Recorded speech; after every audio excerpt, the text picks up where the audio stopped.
Vamos a tener el tiempo con la palabra de Dios. Les invito a ver sus Biblias, por favor, en Gálatas, capítulo 5.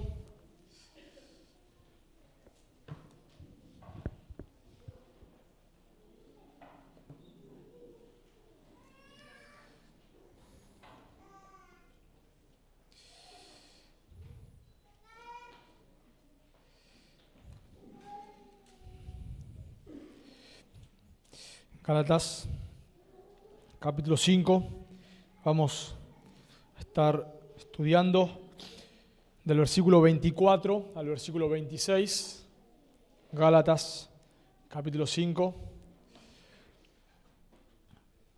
versículos 24 al 26. Pero vamos a leer del versículo 16. O sea, vamos a estudiar del 24 al 26, pero vamos a leer del versículo 16 al 26. Es toda la unidad de pensamiento. Leo y luego oramos. Dice la palabra de Dios: Digo pues, andad en el Espíritu y no satisfagáis los deseos de la carne, porque el deseo de la carne es contra el Espíritu y el del Espíritu es contra la carne, y estos se oponen entre sí para que no hagáis lo que quisierais. Pero si sois guiados por el Espíritu, no estáis bajo la ley. Y manifiestas son las obras de la carne, que son adulterio, fornicación, inmundicia, lascivia, idolatría, hechicería, enemistades, pleitos, celos, iras, contiendas, disensiones, herejías, envidias, homicidios, borracheras, orgías y cosas semejantes a estas, acerca de las cuales os amonesto, como ya os lo he dicho antes, que los que practican tales cosas no heredarán el reino de Dios. Mas el fruto del Espíritu es amor, gozo, paz, paciencia, benignidad, bondad, fe, mansedumbre, templanza. Contra tales cosas no hay ley. Pero los que son de Cristo han crucificado la carne con sus pasiones y deseos. Si vivimos por el Espíritu, andemos también por el Espíritu. No nos hagamos vanagloriosos, irritándonos unos a otros, envidiándonos unos a otros. Oramos. Amado Señor, damos gracias porque, como leíamos hoy, Señor, tú nos has atraído hacia ti. Gracias, Señor, porque tú has entregado a tu Hijo para morir en nuestro lugar. Gracias, Señor, porque todos aquellos que tú le has dado a tu Hijo, ninguno se ha perdido y ninguno se perderá. Gracias porque estamos seguros en Cristo. Gracias, Señor. Gracias por la unidad que tenemos. Gracias porque tú nos has hecho parte de tu cuerpo. Y, Señor, queremos rogarte ahora, en esta mañana, para que tú nos edifiques, tú nos hagas crecer. Como leíamos, Señor, te pedimos que tú nos santifiques en tu verdad. Tu palabra es la verdad. Y ruego, Dios, que tú obres ahora en nosotros, que nos hagas más semejante a tu Hijo. Y también te pedimos por aquellos que no te conocen, Señor, que tú tengas misericordia y los salves. Lo pedimos en el nombre de tu Hijo. Amén. Quizás los conflictos que más solemos ver en la iglesia, dentro de la iglesia, fuera de la iglesia, pero pensando en la iglesia quizás, tiene que ver con los conflictos personales, los conflictos interpersonales. Pablo describió una lista, si notamos ahí, en capítulo 5, Pablo describió una lista de pecados, dentro de los cuales hay distintas clases de pecados. Pero cuando observamos la lista de pecados ahí del versículo 19 al versículo 21, nos damos cuenta muy rápido que no todos, aunque lamentablemente hoy cada vez más personas, pero no todos caen en fornicación, no todos caen en hechicerías, no todos caen en borracheras o en orgías, pero sí podemos decir que la mayoría de nosotros, de una u otra manera, en mayor o menor grado, caemos en los pecados de relaciones que notamos ahí, como por ejemplo envidias, celos, iras, contiendas, disensiones, etc. La realidad es que este tipo de pecados es la mayoría de pecados en los cuales todos nosotros luchamos, caemos, que tiene que ver con el pecado en las relaciones. Tenemos problemas con nuestro cónyuge, con nuestros vecinos, con los hermanos de la iglesia, tenemos problemas con nuestros hijos, con nuestros jefes, porque nos cuesta vencer los pecados relacionales, de relaciones, que son los que Pablo describe ahí. Y notamos en el texto que estos son los pecados que más nos cuesta vencer, no solamente porque son los pecados que Pablo le dedica mayor espacio. Si recuerdan cuando los agrupamos ahí, es a los pecados que Pablo le dedica más espacio, pero además es a los pecados que Pablo termina aplicando. Si ustedes notan conmigo en el versículo 26, noten la consecuencia de no vivir en el Espíritu o de no andar en el Espíritu. Versículo 26. No nos hagamos vanagloriosos, irritándonos unos a otros, envidiándonos unos a otros. O sea que si no andamos en el Espíritu, el primer impacto que vamos a tener es que vamos a tener relaciones interpersonales destruidas. Si no andamos en el Espíritu, como vamos a ver, vamos a afectar la relación con todos los que nos rodean.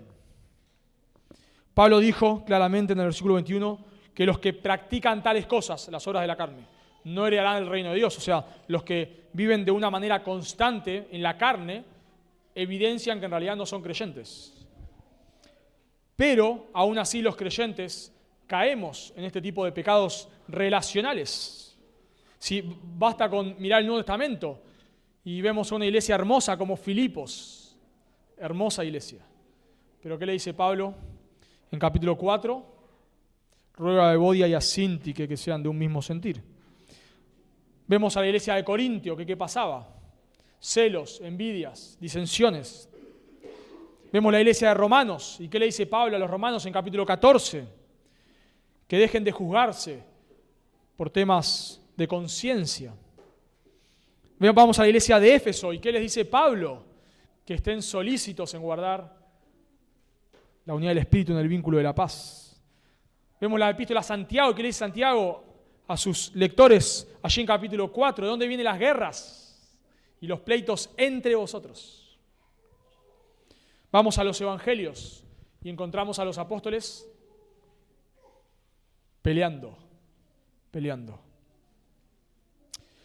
Así que Pablo va a tratar cómo vencer en un sentido todo tipo de pecado, pero sobre todo el pecado en las relaciones. Y es lógico, es muy lógico, que Pablo esté tratando, digamos, en las obras de la carne hay un montón de listas de pecados, pero es lógico que Pablo esté aplicando específicamente, esté hablando del pecado relacional, porque recordemos que Pablo está luchando contra el legalismo, y lo que produce el legalismo son pecados relacionales. Generalmente el legalismo no suele traer pecados escandalosos. Generalmente, no siempre, pero generalmente una persona legalista no es una persona que anda en pecados escandalosos, diríamos orgías, borracheras, fornicación. No suele ser así. Pero una persona legalista suele ser una persona que tiene muchos conflictos con las personas.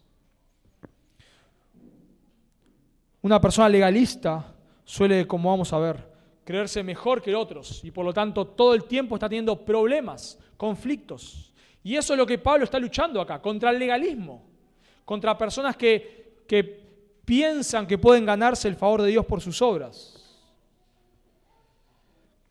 Y por lo tanto Pablo aplica cómo vencer los pecados relacionales. Lo podemos aplicar a todo tipo de pecados, pero Pablo nos va a decir en esta mañana cómo vencer los pecados relacionales. Y vamos a ver tres estrategias que debes usar para vencer los pecados relacionales. Tres estrategias que debes usar para vencer los pecados relacionales. Y la primera estrategia que vemos en el texto claramente para que vos puedas vencer los pecados relacionales es que debes recordar lo que ya sos en Cristo. Esa es la primera estrategia. Para vos poder vencer los pecados relacionales, ¿qué me refiero a pecados relacionales? Estos, celos, envidias, pleitos, etc. Para poder vencer los pecados relacionales, lo primero que debes hacer es recordar lo que ya sos en Cristo. Noten conmigo ahí en el versículo 24.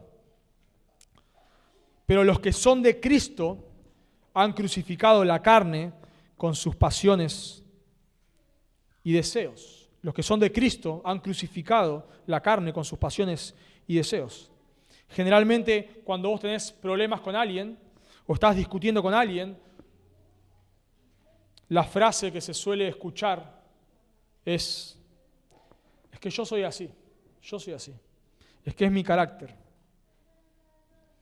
es que me decís las cosas de mala manera. Bueno, es que yo soy así, es mi forma de hablar, es que mis papás me hablaban de esa manera, es que de chiquito me criaron así. Hay veces donde reconocemos que no hacemos bien las cosas, que pecamos contra otros, pero rápidamente nos excusamos y decimos, es que es mi carácter, es que yo soy así. Y claro, detrás de esa frase, yo soy así, lo que estoy diciendo es, no puedo cambiar. No me pidas que cambie porque no lo voy a hacer, porque yo soy así. Vos no me podés decir que yo sea más alto. No puedo ser más alto. Soy así. No puedo. Entonces cuando decimos es que yo soy así, nos estamos excusando. Es que yo soy de mecha corta. Yo soy así. No puedo cambiar. Pero acá Pablo está diciendo, eso no es correcto. No está bien lo que estás diciendo. No es bíblico lo que estás diciendo. Y por supuesto, como dije antes, no solo se aplica a los pecados relacionales, se aplica a todo tipo de pecados, ¿no? Acá Pablo lo está aplicando, como vimos en el versículo 26, a los pecados en las relaciones. Pero se aplica, por supuesto, a todo tipo de pecados. Y Pablo está diciendo que vos no podés utilizar la frase, ya no puedo cambiar, yo esto no lo voy a poder vencer. Y para esto, Pablo, para quitar esta excusa de ellos, Pablo les está recordando lo que ellos ya son en Cristo. O sea, para vos poder vencer el pecado, lo primero que tenés que saber es lo que ya sos en Cristo. Meditar en el Evangelio. Decimos que para vencer el pecado, lo único que hacemos no es meditar en el Evangelio. No es lo único, pero sí es lo que hacemos, por supuesto, claro que sí. Pensamos en el Evangelio.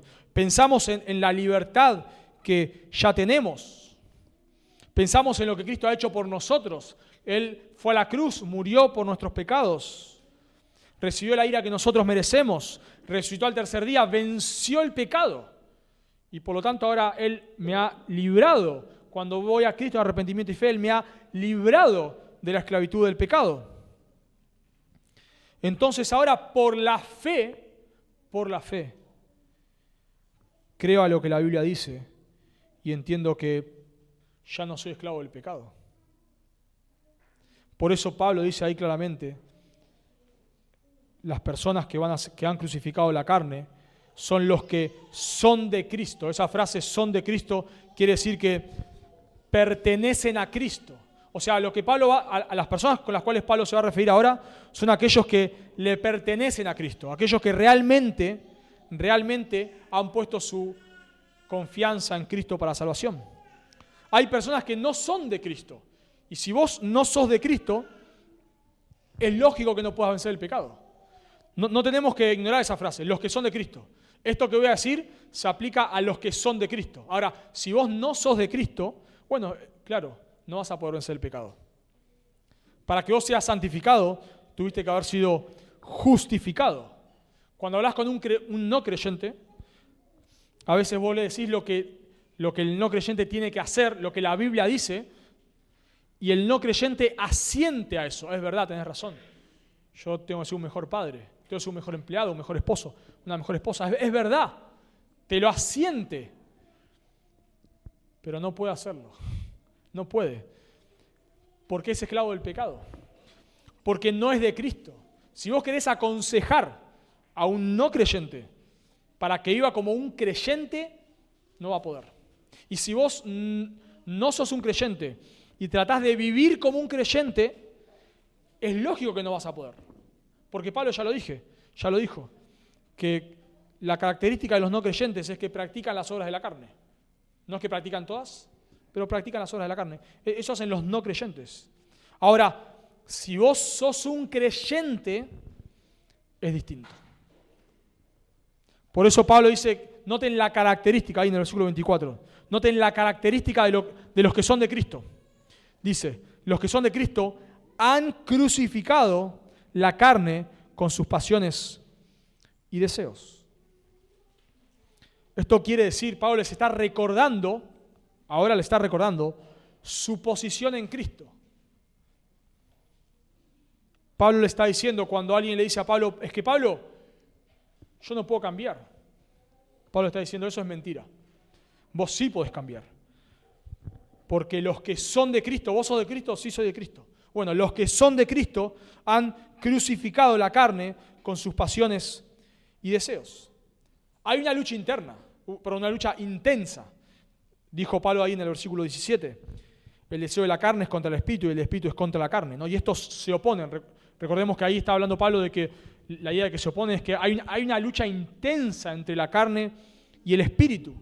Y todavía esa lucha se da en el creyente, por supuesto que sí. Vencer el pecado no es pan comido, no lo hacemos de taquito ni haciendo jueguitos, pero podemos vencerlo. Hay una lucha intensa, pero el que gana es el espíritu. Ya lo sabemos. Les cuento el final de la película. El que gana es el espíritu. Pablo dijo en Filipenses 1:16, el que comenzó en vosotros la buena obra, la perfeccionará. ¿Hasta cuándo? Hasta el día de Cristo. Así que Pablo está en un sentido recordándoles a estas personas que quizás están batallando, quizás desanimadas, quizás excusándose, no lo sabemos, pero Pablo les está recordando los que son de Cristo. O sea, si vos sos un creyente, tu condición es que has crucificado la carne con sus pasiones y deseos. Pablo usó la metáfora de la crucifixión 2 veces acá en Gálatas. Primero la usó en Gálatas capítulo 2, versículo 20, hablando de sí mismo. Él es el que está crucificado. Dice en Gálatas 2:20, con Cristo estoy juntamente crucificado, y ya no vivo yo, mas vive Cristo en mí. Pero ahora Pablo cambia de metáfora. Ahora no es Pablo el crucificado, sino ¿quién es el crucificado? El pecado es el crucificado ahora. No es Pablo, es el pecado. El pecado ha sido crucificado. Y con este cambio de metáfora, lo que Pablo les está recordando a estos creyentes en Galacia es cuál es su relación con el pecado. ¿Cuál es su relación? La relación con el pecado es que el pecado, en el caso del creyente, ya ha sido crucificado. Lo mismo dice en Romanos 6:6, sabiendo esto que nuestro viejo hombre es lo mismo que decir nuestra carne, el pecado, nuestro viejo hombre fue crucificado juntamente con él, con Jesús, con Cristo, para que el cuerpo del pecado sea destruido a fin de que no sirvamos más al pecado. Entonces, lo que Pablo está recordando es que los que son de Cristo, su relación con el pecado ha cambiado. Y ahora Pablo está presentando al pecado, que nosotros lo vemos como algo invencible, Pablo está presentando al pecado como agonizando en una cruz. El pecado está agonizando, se está desangrando en la cruz. No ha sido erradicado todavía completamente y nunca lo será de este lado de la eternidad. Pero el pecado está agonizando en una cruz. Piensen en la metáfora. Esa es la crucifixión. Y como consecuencia, el pecado ya no es nuestro amo. Por eso dice Pablo en Romanos 6:12, no reine pues el pecado en vuestro cuerpo mortal, de modo que lo obedezcáis en sus concupiscencias, en sus deseos. El pecado ya no es nuestro rey, ya no es nuestro amo. Dice en Romanos 6:11, así también vosotros consideraos muertos al pecado, pero vivos para Dios en Cristo Jesús, Señor nuestro. Esta es la relación entre lo que se llama el indicativo y el imperativo, o sea, entre lo que yo soy y lo que debo hacer. Yo no debo servir al pecado porque el pecado ya no es mi amo. Yo no debo servir al pecado porque el pecado ha sido derrotado. La Biblia nos dice lo que debemos hacer, pero cuando dice lo que debemos hacer, primero nos recuerda lo que ya somos. Lo vemos este patrón en muchos lados. Uno de los más claros quizás es Efesios, donde nos recuerdan los primeros 3 capítulos lo que somos en Cristo, y luego en capítulo 4 en adelante lo que tenemos que hacer. Y lo mismo vemos en varios lados. Pedro dice, por ejemplo, en capítulo 1, versículo 17, conducíos en temor todo el tiempo de vuestra peregrinación, sabiendo que fuisteis rescatados de vuestra vana manera de vivir, etc. Entonces, la Biblia dice, hace esto porque esta es tu realidad. Y esto es lo que está haciendo Pablo acá. Vivan en el Espíritu. ¿Pero por qué? Porque el pecado, la carne, ha sido crucificada. Entonces, cuando nosotros decimos, es que yo no lo puedo perdonar, eso no es verdad, no es bíblico. Eso no es bíblico. Si sos un creyente, vos sí podés perdonar. Es que yo no puedo no sentir envidia, no puedo. Veo que otro tiene más que yo y, bueno, sí podés. Si sos un creyente, sí podés. Es que yo no puedo no airarme. Bueno, sí podés.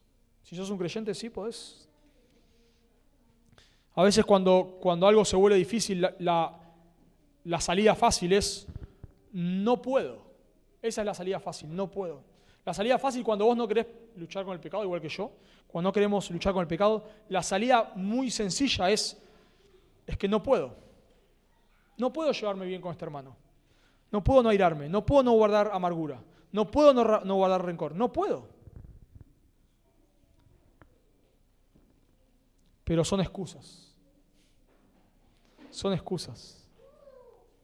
Nosotros, es importante entender lo que Pablo dice acá, porque nosotros solemos ver a Pablo, y me encanta la imagen que Pablo da acá, nosotros solemos ver al pecado como un gigante invencible. Si vos me dijeses, ahora te está esperando acá enfrente Tyson para arreglar unas cuentas. Bueno, yo me iría por la ventana acá atrás saltando los techos. Ahora, si vos me decís, te está esperando Tyson, pero tiene 98 años, saldría sin problema. Siempre lo saludaría, no tendría problema. ¿Qué es lo que cambia? La fuerza. Bueno, eso es lo que está diciendo Pablo acá. Nosotros vemos al pecado como este pecado no lo puedo vencer, no lo voy a poder vencer jamás. Nunca lo voy a poder dejar. Quiero no sentir envidia, pero siento envidia. Quiero no tener celos, pero tengo celos. Quiero no pelear, pero peleo. No puedo. Vemos al pecado como un gigante, como Goliat. Pero Pablo lo presenta al pecado como agonizando en una cruz, muriéndose, desangrándose. Imagínate a alguien en la cruz. No hay nada más indefenso que alguien colgado en una cruz.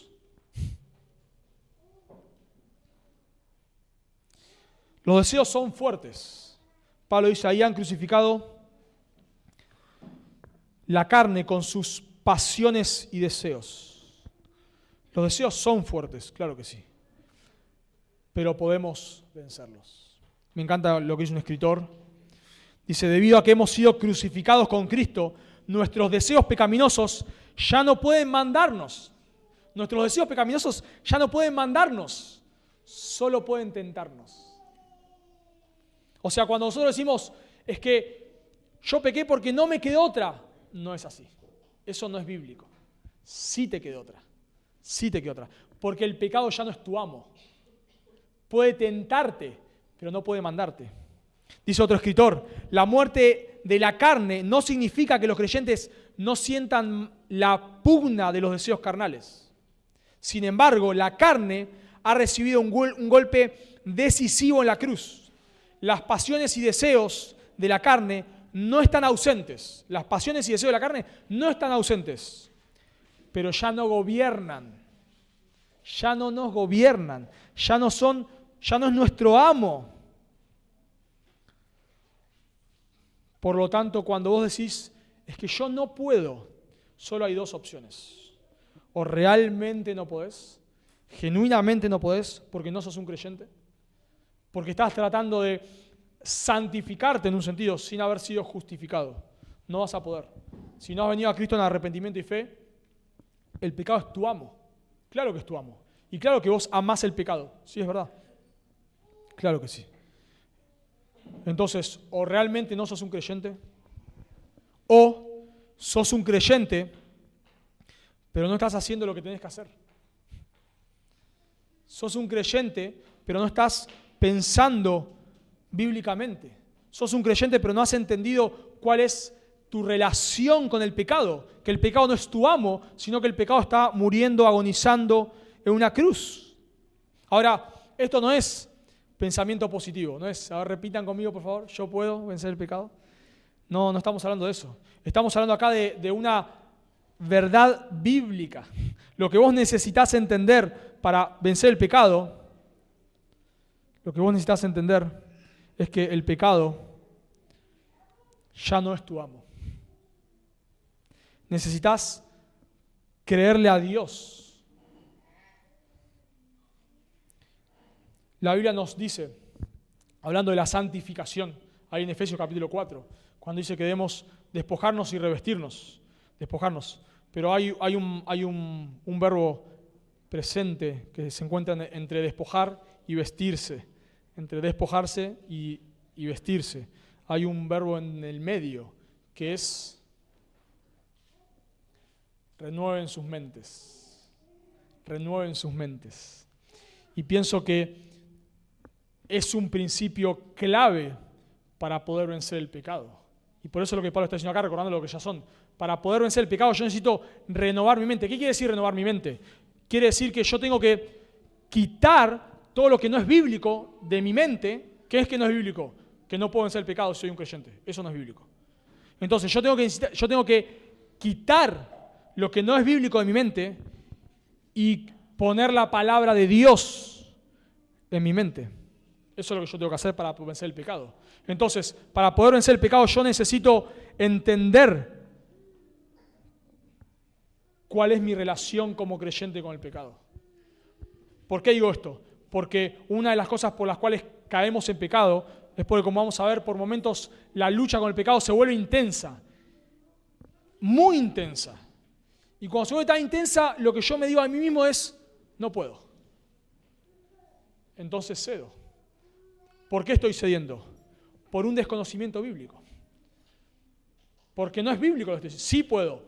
Nunca es fácil, pero sí puedo.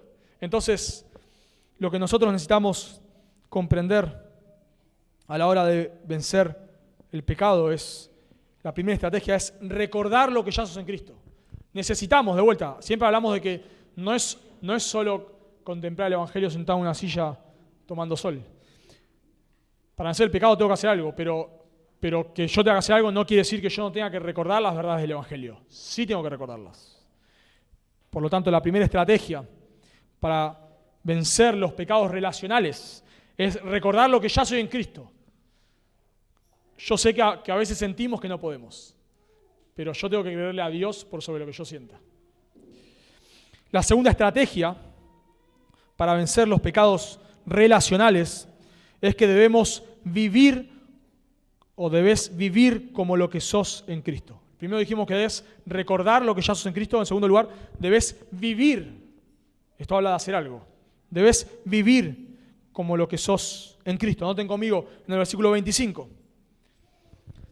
si vivimos por el Espíritu, andemos también por el Espíritu.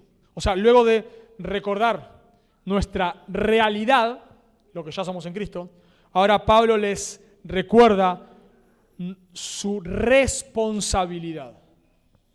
Por eso dijimos, no es solo contemplar. Debemos pensar en el Evangelio, claro que sí. Meditar en el Evangelio, claro que sí. Pero no es todo. Ahora Pablo nos dice lo que debemos hacer para vencer el pecado. Pablo da por sentado que son creyentes. Noten ahí cómo comienza. Si vivimos por el Espíritu. Sé que en nuestro caso, cuando hay un condicional, si vivimos, automáticamente nosotros lo comprendemos como, bueno, puede ser que sí, como puede ser que no. Pero lo que Pablo está diciendo ahí es bastante claro. Podríamos traducirlo como ya que vivimos. O sea, Pablo no está diciendo, bueno, quizás son creyentes, quizás no. Está afirmando que lo son.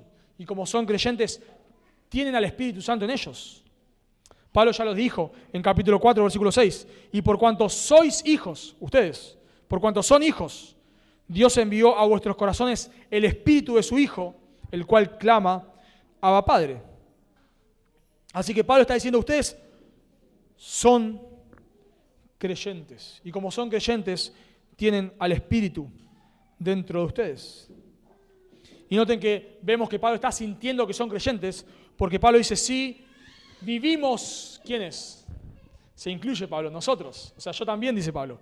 Si vivimos, ustedes y yo, dice Pablo, todos, si vivimos por el Espíritu, o sea, si somos realmente creyentes, si el Espíritu Santo mora en nosotros, como es que lo hace en todos aquellos que hemos puesto nuestra esperanza en Cristo para salvación, entonces debemos andar por el Espíritu. Si vivimos por el Espíritu, andemos también por el Espíritu. Ahora, notemos que ahí el andar no habla de algo pasivo. No dice, si vivís por el Espíritu, dejate llevar por el Espíritu. Sino dice, andemos, lo cual comunica algo que yo debo hacer. Y la idea ahí de andemos está hablando de algo continuo. No está hablando de algo heroico. Por ejemplo, hemos visto alguna ocasión en distintos deportes un jugador que gana un partido con la pierna colgando casi quebrado, con el tobillo ensangrentado, y es un héroe nacional, ¿no? Bueno, está bien, puede jugar un partido así quizás, pero no puede jugar todos los partidos así. O sea, es ese partido y listo ya. No le pidan que juegue otro así. Fue algo único, fue algo heroico. Bueno, lo que Pablo está diciendo acá, cuando dice que andemos por el Espíritu, no es algo heroico.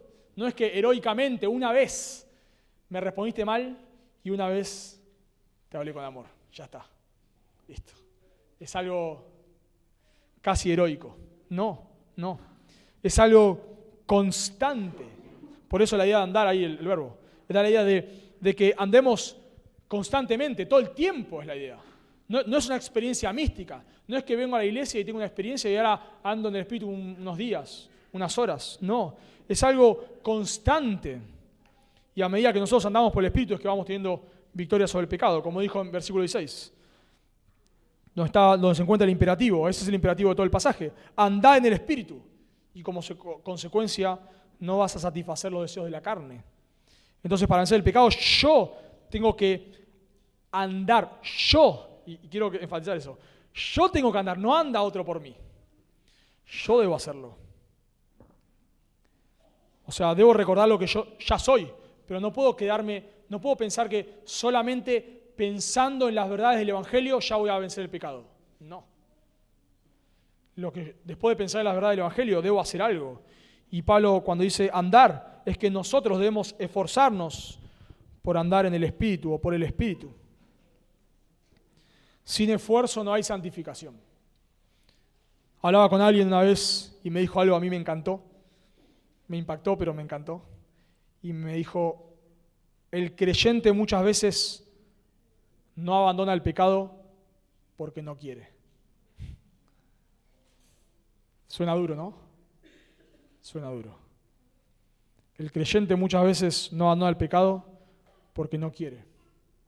Yo pensé, bueno, en tu iglesia no debe quedar nadie, ¿no? Pues le hiciste esto a tu iglesia, Se venía todos corriendo. Pero después él me empezó a explicar. Y me dijo, es que es la realidad. No se quieren esforzar muchas veces. A veces cuando vos encontrás a una persona que está viviendo en cierta situación de pecado, por falta de conocimiento, generalmente la consecuencia es que vos lo empezás a instruir y la persona empieza a crecer. El creyente empieza a crecer, esto está mal, y lo cambia, y bueno, a veces quizás retrocede un poquito, pero sigue avanzando. O sea, lo que le faltaba es falta de conocimiento. El ejemplo más claro en esto es cuando vienen dos creyentes que son creyentes viviendo en concubinato, porque le dijeron que eso era lo mismo de estar casados, y vos ahora les instruís que no es así, que deben casarse, van y se casan, ya está.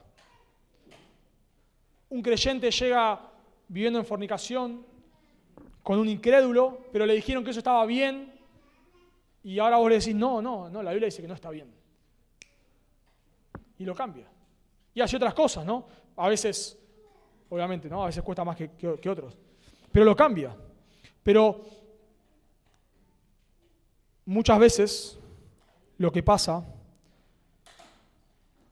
es que lo sabemos, pero no queremos. A veces alguien te exhorta con algo y vos le respondés como si fuese una ventaja esto. Es que yo ya lo sé. Como diciendo, como un sentido, no queriendo quedar tan bajito, ¿no? Es que yo ya lo sé. Entonces peor todavía. Entonces estás en una peor situación. Si ya lo sabés, es peor todavía. Es que está mal vivir en concubinato, ya lo sé. Entonces es peor. Porque eso demuestra que no queremos esforzarnos. El ejemplo por el cual a veces decimos que cuando un creyente no abandona el pecado es porque no quiere. No, en muchos casos, no en el 100%, por supuesto. Lo vemos en un caso de consejería. Por favor, lean esto. Y la semana que viene, hermano, nos vamos a juntar. Léelo. Llega la semana que viene, ¿lo leíste? No tuve tiempo. Entonces no querés dejar el pecado. No lo querés dejar. ¿Cuál sería la respuesta si no? ¿Te pasó algo? ¿Estuviste internado en el hospital? ¿Algo? No, es que no tuve tiempo. No, entonces no querés dejar el pecado. O cambiamos cositas. Hermano, a partir del domingo que viene, no faltes más a la iglesia. Bueno, pero llego tarde y me voy temprano. Y cuando vos le decís, ¿cómo vas con la iglesia? Me estoy congregando. No, estás haciendo lo mínimo. No, así no se lucha con el pecado. De ninguna manera. Es como, sé que muchos se van a sentir identificados con esto. Estás haciendo dieta. Hamburguesa triple no, doble. Con papas chicas, por favor. Hamburguesa, la medialuna no, sin dulce de leche. La gaseosa light. ¿Te estás cuidando o no te estás cuidando? ¿Qué estás haciendo? No estás a dieta. No, si estás a dieta no comas hamburguesa. Comete una ensalada. No me digas que estás a dieta, ¿no? Bueno, lo mismo hacemos nosotros. Cambiás lo mínimo indispensable. Bueno, antes me enojaba todos los días. Ahora me dejo el enojo para el viernes. Antes, no sé, hablaba mal de todos los hermanos. Ahora solo elegía 3. Y a eso les doy con todo. No se vence el pecado así. No se vence. Hay un esfuerzo que tenemos que hacer. Y un esfuerzo constante. Constante. Esa es la idea de andar. Es algo constante. Y andar por el Espíritu no es algo místico. No es una experiencia, una sensación que tengo. Andar por el Espíritu es que yo me esfuerzo en obedecer la palabra de Dios. Eso es andar por el Espíritu. Y a medida que yo me esfuerzo en obedecer la palabra de Dios, buscando a Dios, el Espíritu Santo me capacita para obedecerle. Eso es andar por el Espíritu. No hay nada místico. Yo me esfuerzo todo lo que puedo en buscar a Dios y en obedecer, y mientras me estoy esforzando de una manera que no entiendo, empiezo a caminar, empiezo a cruzar como Dios le dijo a Moisés. Dale, andá Moisés, pero el mar no se abrió todavía. Bueno, empecé a caminar Moisés, dale, empezá. Y cuando Moisés empezó a caminar y tocó el agua, el mar se abrió.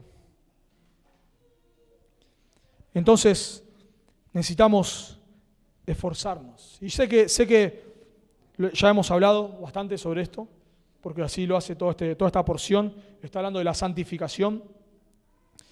Y me encanta, compartimos los miércoles, hablamos entre nosotros muchas veces, y me encanta saber que es un concepto que va quedando claro entre nosotros, es una bendición. pero tenemos que tener cuidado con solo teorizar. Desde que has comprendido la santificación progresiva, ¿qué has hecho? Esa es mi pregunta. ¿Qué hemos hecho? ¿No? Me incluyo, por supuesto. ¿Qué hemos hecho? ¿Cómo han sido nuestros tiempos con la palabra de Dios? ¿Han cambiado? ¿Has tomado alguna decisión o no has tomado ninguna decisión? Desde la última vez que predicamos la santificación progresiva, hace 3 semanas, no tanto tampoco, ¿no? ¿Has tomado alguna decisión? ¿Has cambiado algo? ¿Han cambiado tu tiempo de oración, tu tiempo de lectura, tu tiempo de comunión? ¿Has tomado alguna decisión? ¿O antes comía 3 hamburguesas, pero ahora me como una? Si queremos vencer el pecado hay un esfuerzo radical. Dice el Señor Jesús, hablando en Mateo 5:29, un pasaje conocido. Por tanto, si tu ojo derecho te es ocasión de caer, sácalo y échalo de ti, pues mejor te es que se pierda uno de tus miembros y no que todo tu cuerpo sea echado al infierno. Y si tu mano derecha te es ocasión de caer, córtala y échala de ti, pues mejor te es que se pierda uno de tus miembros y no que todo tu cuerpo sea echado al infierno. El punto de Jesús ahí es, hay que tomar decisiones radicales. El pecado no se vende haciendo jueguitos, no se vence haciendo jueguitos. Y lo que nos suele pasar con Mateo 5 es que sabemos que es una hipérbole, o sea, es una exageración. No tenemos que sacar el ojo literalmente ni cortar la mano literalmente. Entonces, como sabemos que es una hipérbole, o sea, no es algo literal, entonces lo dejamos ahí y perdemos el punto. Perdemos el punto. El punto es, matate, esforzate, o sea, como si te cortaras una mano.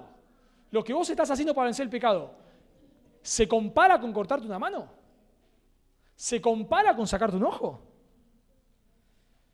Porque si no, no va a haber crecimiento. El crecimiento demanda un esfuerzo que por momentos nos deja exhaustos. Noten esta cita de Lutero. Lutero le escribe una carta a Melanchthon. Y noten lo que le dice Lutero. Ya era un creyente Lutero. Noten lo que le dice en esta carta a Melanchthon. Dice, estoy aquí sentado, dice Lutero, tranquilo, endurecido y sin sensaciones. Ay de mí, orando poco, lamentándome poco por la iglesia de Dios, ardiendo más bien en los feroces fuegos de mi carne, sin domesticar. Todo se reduce a esto. Yo debería estar ardiendo en el espíritu, pero estoy ardiendo en la carne, con lujuria, pereza, holgazanería y sueño. Durante los últimos 8 días no he escrito nada, ni orado, ni estudiado, en parte por autocomplacencia, en parte por otra incómoda limitación física, sus enfermedades que tenía. Dice Lutero, en realidad no lo puedo soportar más tiempo. Ora por mí, te lo ruego, porque en mi reclusión aquí estoy, sumergido en pecados. Impresionante esta imagen de Lutero, impresionante. ¿Por qué la cito? Porque nosotros miramos hombres como Lutero y decimos, para Lutero vencer el pecado era una pavada, pan comido. No era pan comido. Acá lo vemos a Lutero agonizando por su pecado. Si mirá lo que dice Pablo en Romanos 7, ay de mí, miserable de mí. Cuando vemos grandes hombres de Dios como Lutero, no es porque el pecado para él era fácil de vencer, es porque ha agonizado. Eso ha hecho Lutero. Ha agonizado para vencer el pecado. Se ha quitado el ojo, se ha cortado la mano. Ha luchado intensamente, no porque le fue fácil. Si vos querés vencer el pecado, tenés que luchar. Tenés que luchar. Tenés que luchar como Jacob con el ángel de Jehová y decirle, no te dejaré hasta que no me bendigas. No voy a dejar luchar hasta que no pueda vencer este pecado. Y quizás quedes rengo, pero bendecido por Dios, ¿no? Hermoso. Quizás quedemos exhaustos, pero ya sin el pecado que nos ata. Así que vemos 3 estrategias para guardarnos de los pecados personales. Y de todo tipo de pecados se habrán dado cuenta, ¿no? Lo aplicamos a los pecados personales porque es lo que Pablo hace acá, pero podemos aplicarlo a todo tipo de pecados. 3 estrategias para guardarnos de los pecados relacionales. En primer lugar, debemos recordar lo que ya somos en Cristo, versículo 24. En segundo lugar, debemos vivir como lo que ya somos, debemos esforzarnos. Pero en tercer y último lugar, debes pensar en las consecuencias. Debes pensar en las consecuencias de no vivir como lo que ya sos en Cristo. Nota en versículo 26. No nos hagamos vanagloriosos, irritándonos unos a otros, envidiándonos unos a otros. Una verdad importante del pecado es que el pecado nunca es algo solo individual. El pecado no es algo que nos afecta a nosotros solos. El pecado tiene consecuencias en las relaciones con otros. Si yo estoy casado y no estoy pasando tiempo con el Señor, voy a afectar a mi esposa, voy a afectar a mis hijos, voy a afectar a mi jefe en mi trabajo, a mis compañeros de trabajo, etc. Si yo estoy, a veces se piensa que no, pero si yo estoy practicando algún tipo de pecado inmoral, eso va a afectar a los hermanos de la iglesia. Va a afectar, si estoy casado, va a afectar mi relación con mi cónyuge, ni hablar, pero también va a afectar a otras relaciones. Porque lo que nosotros no nos tenemos que olvidar es que el pecado, mi pecado, estoy hablando, mi pecado, afecta a otros. Va a afectar los ministerios en la iglesia, va a afectar mi relación con mis hermanos. Pensemos por un momento, rápidamente. ¿Contra quién pecó Adán y Eva? Contra Dios. No es que tuvieron una discusión matrimonial y por eso Dios los echó del huerto. No. Desobedecieron a Dios. Noten la consecuencia. Génesis 3:16. Dios le dice a Eva, tu deseo será para tu marido y él se enseñoreará de ti. ¿Cuál fue la consecuencia del pecado contra Dios? Su matrimonio, sus relaciones. ¿Cuál es el segundo pecado que vemos en la Biblia? Homicidio. Caín mata a Abel. Pregunta, ¿Abel le había hecho algo a Caín? Nada. ¿Contra quién había pecado en un sentido Caín? Contra Dios en su falta, en su sacrificio o en su ofrenda. Abel no le hizo nada. Pero el pecado de Caín contra Dios, ¿a quién afectó? Abel, así es. Abel. El pecado, por eso Dios dice, el primer mandamiento es, amarás al Señor tu Dios con todo tu corazón, con toda tu alma, con toda tu mente, con todas tus fuerzas. Y el segundo es semejante, no lo podemos separar. Yo no puedo decir que estoy mal con Dios, no estoy teniendo tiempo con el Señor y pretender que todas mis relaciones estén bien, porque no va a pasar. No puedo pretender que yo estoy sumergido en un pecado y ahora espero que las relaciones con los hermanos en la iglesia estén 10 puntos, porque no va a pasar. Por más que mi pecado no sea de manera directa contra mis hermanos, mi pecado contra Dios va a afectar el pecado, la relación con mis hermanos. Y eso lo está diciendo Pablo acá. No nos hagamos vanagloriosos, irritándonos unos a otros, envidiándonos unos a otros. Si yo no me estoy esforzando por andar en el Espíritu, o sea, a veces leemos este versículo y parece que está descolgado, ¿no? Que cambió de tema, pero no cambió de tema Pablo, sigue hablando de lo mismo. Sigue hablando de la vida en el Espíritu y la vida en la carne. Entonces Pablo ahora está diciendo lo que pasa, ya lo dijo en versículo 16. Andad en el Espíritu y no satisfaceréis lo deseos de la carne. Bueno, ahora Pablo nos va a explicar qué pasa si no andamos en el Espíritu. La consecuencia es que nos hacemos vanagloriosos. La idea ahí de vanagloriosos es de orgullosos. Nos volvemos egoístas. Podemos decir, una de las características del pecado es que el pecado nos lleva a vivir vidas autocentradas, egoístas. El pecado nos vuelve orgullosos, arrogantes. Me encanta una cita de Stott. Dice Stott, este versículo es un versículo muy instructivo porque muestra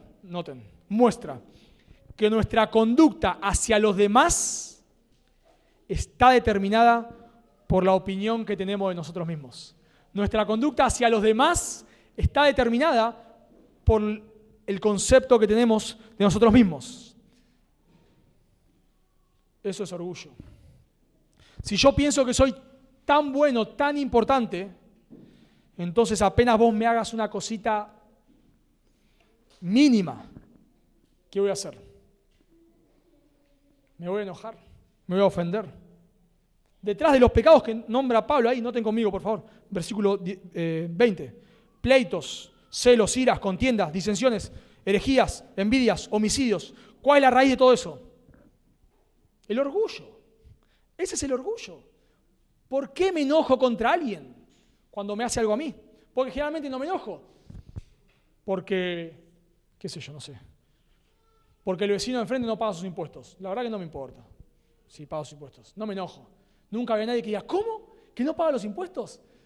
No decimos eso. Porque no nos importa en realidad. Porque no nos afecta a nosotros. Ahora, que no me deje los desechos del perro en la puerta, porque ahí sí me va a conocer. Ahí me va a conocer. ¿Por qué? ¿Qué es lo que cambió? Que pecó contra mí. ¿Por qué? Entonces, ¿por qué me enojo? Porque yo soy alguien tan importante, pero tan importante, que cómo esta persona va a pecar contra mí.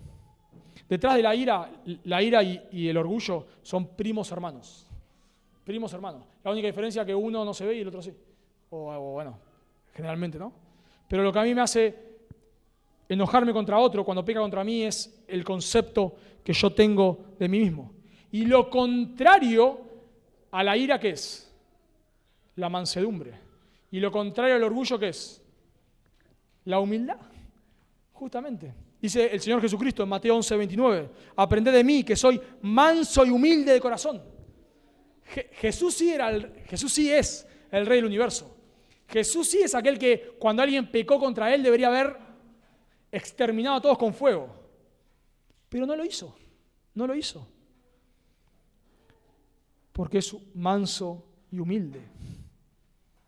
La humildad es lo contrario al orgullo. Dice Pablo en Filipenses 2:3, justamente eso. Nada hagáis por contienda o por vanagloria, por orgullo. Antes bien con humildad. ¿Cuál es lo contrario a hacer algo con orgullo? Hacerlo con humildad. ¿Y cómo se ve la humildad? Estimando cada uno a los demás como superiores a él mismo. Lo contrario al orgullo es la humildad. Y lo contrario a airarme con alguien es tratarnos de manera gentil, mansa, humilde. Y para eso, ¿qué tengo que hacer? Estimar a los demás como superiores a mí mismo. Por ejemplo, si mi jefe me da una orden, no me enojo, porque es mi jefe.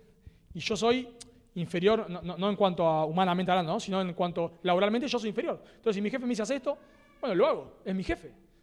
Ahora, si un compañero me dice, haz esto, hacelo vos, porque lo tengo que hacer yo. ¿Qué es lo que cambió? Si los dos son dos seres humanos, ¿qué es lo que cambió?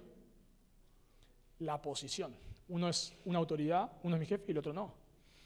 Entonces, ¿qué tengo que hacer yo para poder responder con gentileza, no enojarme?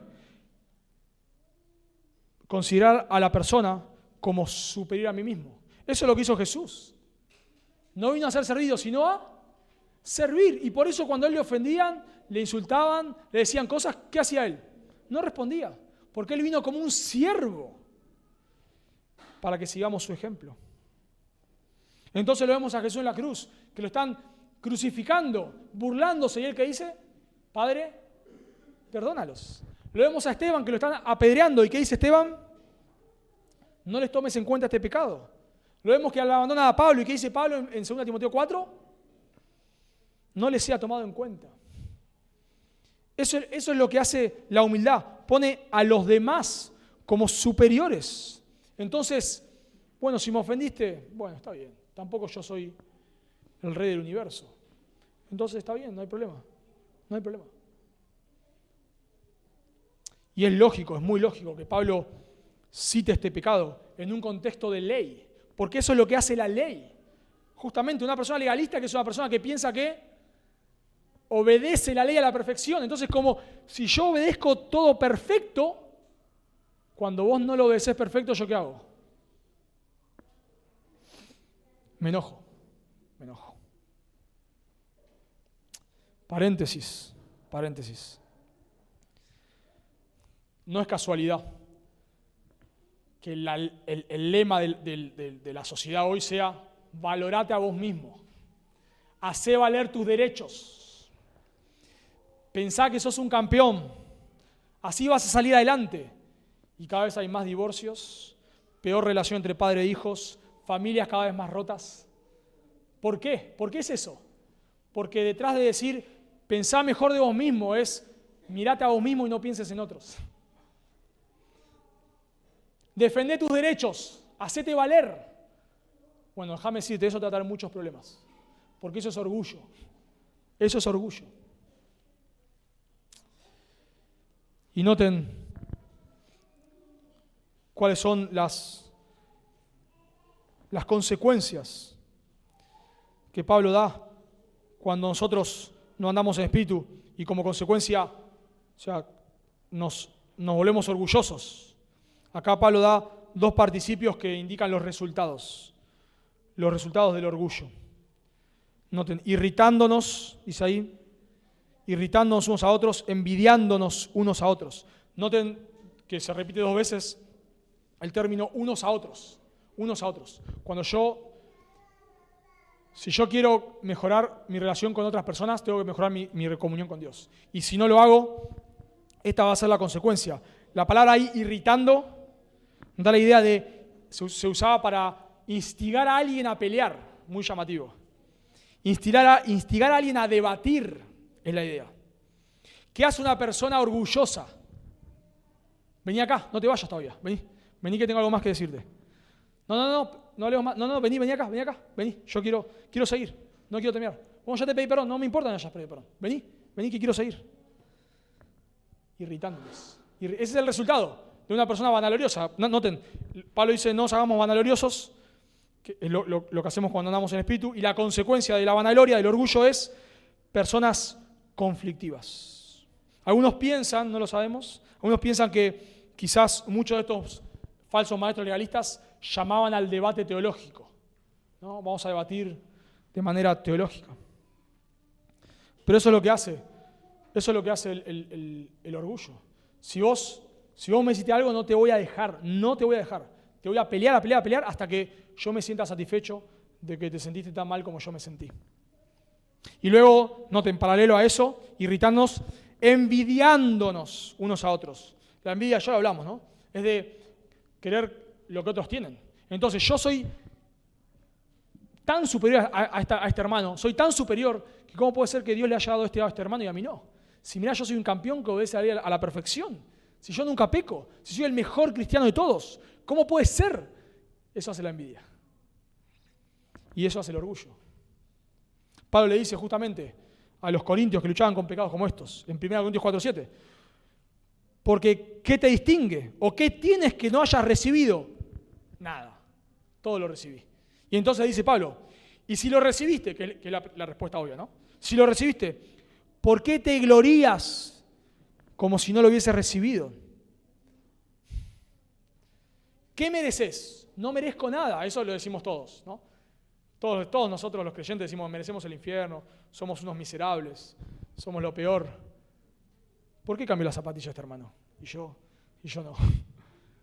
¿No? Entonces, claro, somos unos miserables hasta que el hermano cambió el celular y yo todavía estoy con el Nokia 1100. Ya ahí, porque pienso que merezco algo. Digo que no merezco nada. Digo que soy un miserable. Digo que soy el peor, pero en la práctica me siento un campeón. Dice un escritor, cuando nos enfocamos en nosotros mismos, en la gloria terrenal, nunca podremos tener suficiente y siempre estamos insatisfechos y somos envidiosos. El atleta con la medalla de bronce envidia al que tiene la medalla de oro. Y el atleta con la medalla de oro envidia al que tiene 2 medallas de oro o 3 medallas de oro. Porque así es el orgullo. Así es una persona centrada en sí misma. No puede soportar que alguien le ofenda. No puede perdonar. No puede dejar pasar por alto. Tiene que pelear, tiene que debatir. Siente envidia de otros. Por lo tanto, si vos estás acá y no podés vencer el pecado, por favor, yo te pido que te examines. Quizás no seas un creyente. Es una posibilidad. Yo no lo sé, no lo puedo terminar, pero quizás es una posibilidad. Claro que sí, porque Pablo dice que los que practican tales cosas no heredarán al reino de Dios. Es una posibilidad. Es una posibilidad que no seas un creyente. Pero también hay otra posibilidad. Y es que sí seas un creyente, pero no estás teniendo un concepto claro de lo que ya sos en Cristo. No estás esforzándote por vencer el pecado. Y si no te estás esforzando, no va a funcionar. Y por lo tanto no estás teniendo relaciones sanas. Si querés mejorar tus relaciones, mejora tu comunión con el Señor. Porque una cosa afecta a la otra. Vamos a orar. Señor, damos gracias por tu palabra. Señor, queremos pedirte perdón, porque me imagino, Señor, que ninguno de los que estamos aquí, que somos tus hijos, nos sentimos libres de orgullo. Señor, todos nosotros nos afecta más de lo que deberíamos cuando alguien peca contra nosotros. Perdón, Señor, porque guardamos amargura, guardamos rencor. Señor, perdón por tener un concepto tan alto de nosotros mismos. Perdónanos, Dios. Danos de tu gracia, por favor. Ayúdanos a esforzarnos.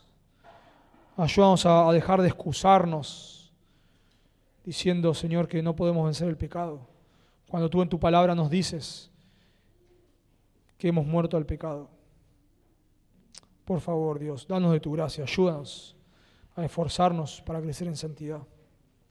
Y te ruego, Dios, por los que están aquí, que aman el pecado, que son esclavos del pecado, y que un día el pecado les da la recompensa, que es la muerte eterna. Por favor, Dios, ten misericordia de ellos. Sálvalos, llámalos, haz que la luz del Evangelio les resplandezca, Señor. Por favor, Señor. Te lo pedimos en el nombre de tu Hijo. Amén.